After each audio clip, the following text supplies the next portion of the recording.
Hey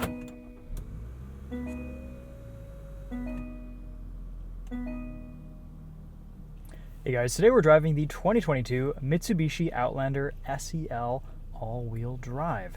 We just drove the previous generation Mitsubishi Outlander plug-in hybrid, which is still a 2022 model, but this is a completely different crossover. And that's because it's based on the Nissan Rogue platform and is very similar to the Nissan Rogue inside and out. The only difference is we have a very tiny third row tucked in the back, which we'll show you here in a minute. Let's walk you around this new 2022 Mitsubishi Outlander. We'll show you what it looks like inside and out, take it for a drive, and give you some thoughts on what it's been like to live with this week. So the first thing you notice with this new Outlander is the interior. A really nice looking space. Attractively designed. We have a different steering wheel, a lot of Nissan switchgear.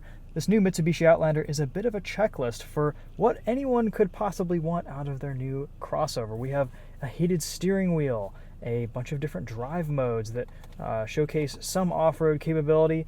We get a nice big panoramic sunroof, attractive looking seats, but you dig a little bit deeper and there are definitely a few little quality issues throughout, like the stitching on these seats is a little bit wonky, and some of the feel and touch points and kind of feedback from the buttons doesn't feel that high quality. This shifter, even though it looks really cool, kind of wiggles around a little bit. And this is powered by Nissan's 2.5 liter naturally aspirated engine. It only makes 181 horsepower, 181 pound-feet of torque, and that's mated to a continuously variable transmission. So the drivetrain is not inspiring at all, but we have a lot of interesting stuff here that may be compelling to people who don't really care about what engine is powering their car. They just want a nice value and they want a compelling new crossover. So let's show you what this thing looks like on the outside, and you can be the judge of whether it looks good or better than the previous outgoing Mitsubishi Outlander. This is definitely a step up in terms of a modern look and feel. I'm still not quite sure how I feel about this front end. There's a whole lot going on, but it definitely makes a bold statement. We've got some nice lines and design elements on the side here. This is definitely a bigger SUV. It's longer, it's wider. It has a pretty good stance too on the road. We have these large 20-inch alloy wheels. Let's take a look in the back here. You can see with this third row up, there is not a lot of room behind the second row of seats. You can pull those seats forward and get just a little bit more space, and there are some headrests for these third row seats tucked away somewhere in this cargo compartment. You can see you get your cargo cover back there that you can slide on right here, and with this third row tilted forward, as you pull this lever, we actually have a decent amount of space behind the second row. Honestly, I wouldn't really buy this Outlander as a three-row crossover. It just ends up being three-row capable, and in a pinch you might be able to use it for some kids if you slide the second row of seats forward.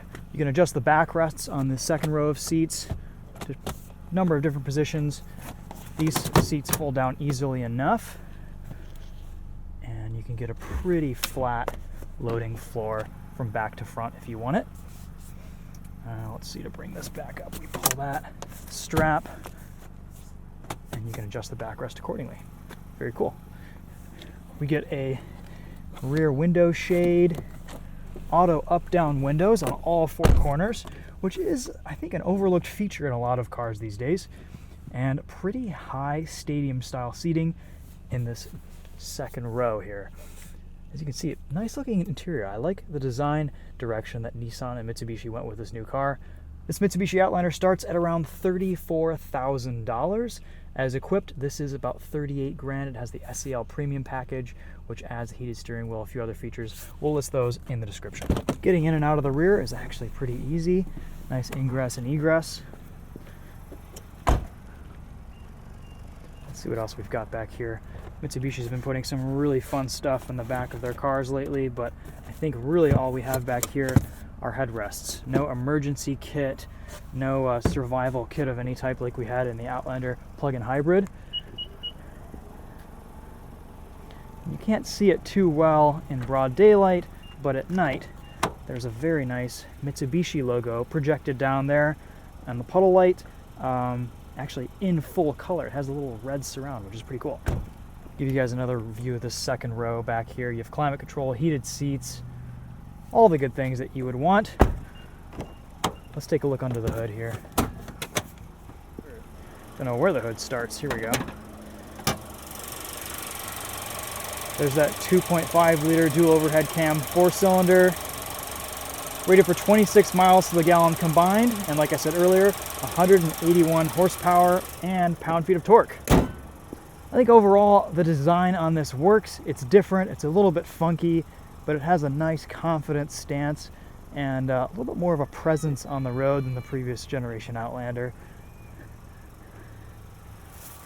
I do like the way these headlights look, pretty cool design, nice integration of the daytime running lights.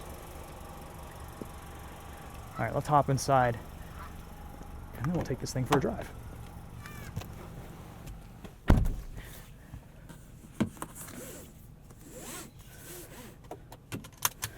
You get a lot of messages with the rear seats. You can enable and disable a lot of that stuff in the settings menu. We do get a bunch of physical controls and buttons to do all the things that we want to do. The steering wheel buttons are pretty well laid out, pretty straightforward. You can control your menus over here to the left. You can see tire pressure, all of your safety settings, lane keep, blind spot, forward collision warning, traffic sign assist. You've got a really nice, easy to access dimmer switch down there also, and a head-up display right in the center that'll show us our speed.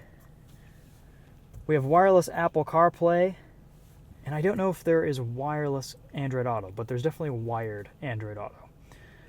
Nice array of climate control buttons, heated steering wheel, heated seats, auto climate control, 2-zone, 3-zone in the rear, and we get a bunch of drive modes down here with the selector: eco, normal, tarmac, gravel, snow, and mud.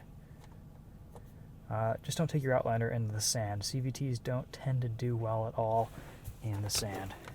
We've got a nice little center console down here, a couple of cup holders, our parking brake, easy to access, very intuitive to use. You pull up to engage it, push down to disengage it.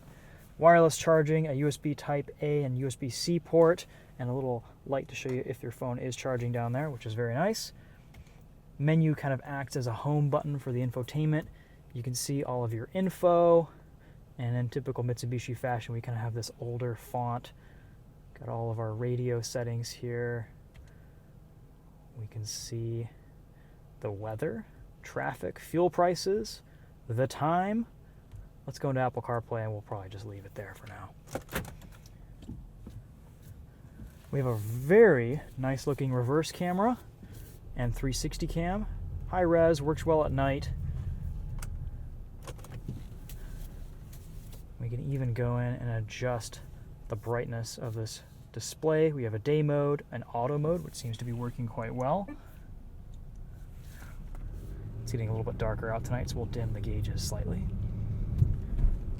And setting off, a very smooth acceleration out of this CVT. Steering is light. I have great visibility. Ride quality is nice and soft. A little bit crashy over bumps on these 20-inch wheels.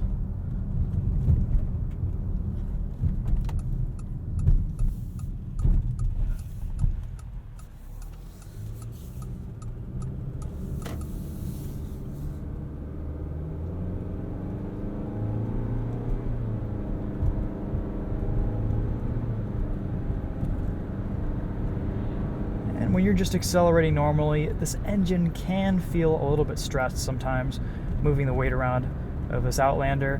When you really get into it and you want to get going, that's where this car disappoints. There just isn't enough power here. We will be seeing a plug-in hybrid Mitsubishi Outlander in the 2023 model that is the same Nissan-based crossover, and that's bound to have a lot more power, a lot more electric range than the outgoing 2022 Outlander PHEV, and that's something that I'm actually quite looking forward to. As it sits right now, this powertrain is just a little bit of a disappointment, but I honestly think most buyers won't really mind it too much. It is pretty fuel efficient for a vehicle this size. We get about 30 miles to the gallon on the highway, about 24 in the city for a 26 mpg combined rating.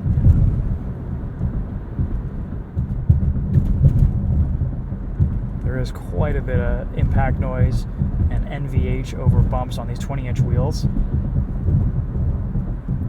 That said though, I do like this driving position. These seats are super comfortable. I assume from Nissan's zero gravity seats. The steering wheel has a lot of adjustment. I haven't had any trouble finding a comfortable driving position pretty quickly and easily this week.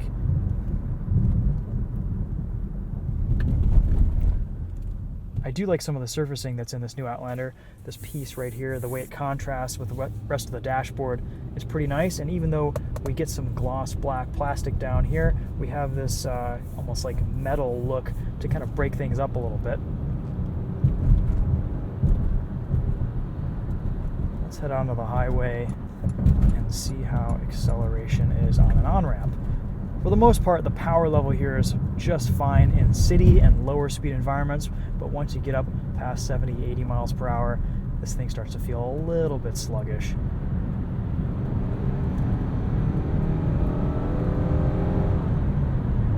At least we do have some reasonable responsiveness from the CVT.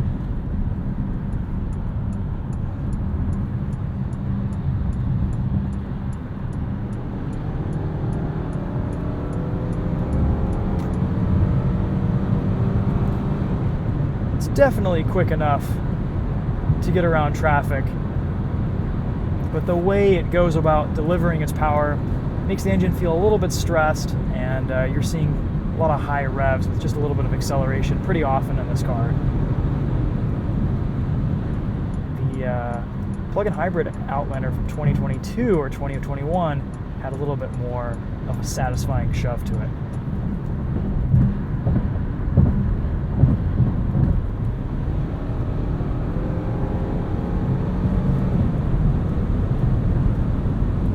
See how we handle some corners here. All of our inputs in this car feel pretty light and progressive. Handling is actually surprisingly sharp. Front end turns in really well.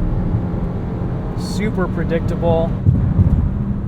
Definitely a big improvement over the previous Outlander. That's kind of actually a bit of a surprise. Very neutral chassis. Really nice handling actually for a crossover.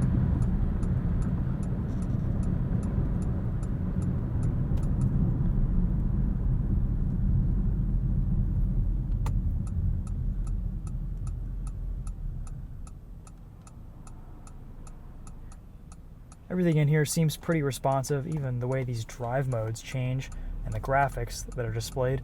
It's not like Ford's graphic displays that seem to change and take a few seconds to switch between each one.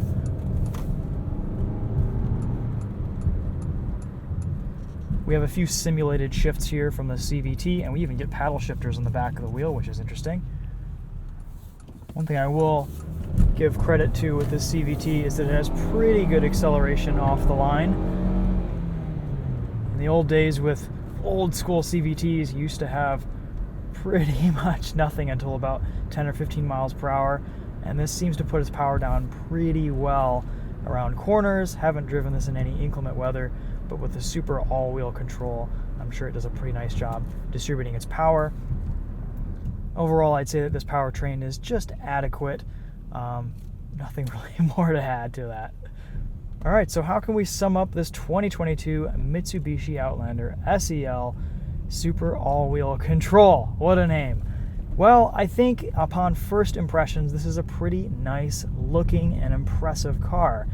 You drive it a little bit, you spend some time with it, and there are definitely some things that come out as feeling and looking a little bit cheaper than you would expect. But for the most part, I think it's pretty decent value in the market. It's definitely held back by its powertrain, but honestly, most buyers of this vehicle, it won't be that big of a deal. It is pretty fuel efficient, though I am excited to see what Mitsubishi does with a plug-in hybrid variant of this new Outlander, especially if it has a little bit more range than the outgoing 2022 PHEV. So there's something exciting to look forward to there. Otherwise, I think this Outlander offers a pretty good blend of value features. It looks pretty nice, and may not have the highest quality materials or feel with some of the interactions and switchgear, but for the most part, I think a lot of people will be happy with a vehicle like this. It handles surprisingly well. It's got a lot of features and luxuries and amenities. I think the ergonomics in here are very user-friendly. Bose sound system sounds pretty decent, and depending on what you think of the front end, it might look pretty good to your eye. I think really it's up to you whether you can decide if the third row will even be useful or not. If this maybe is a more compelling vehicle because of that than the Nissan Rogue, then I would definitely recommend at least going to a dealer and trying it out firsthand for yourself to see if it actually could fit any people in your life. You can get a slightly better view of this Mitsubishi projection down here. Pretty cool that it shows it in red. Alright guys, well there's the new 2022 Mitsubishi Outlander. We'll also be posting some more videos on this on the Winding Road Magazine YouTube channel. Stay tuned for those. Let me know if you have any questions in the comments. Thanks for watching. We'll see you in the next one. Take care.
I like the audio controls on the steering wheel here too. We have track selection and volume right next to each other, as well as a volume and scroll knob.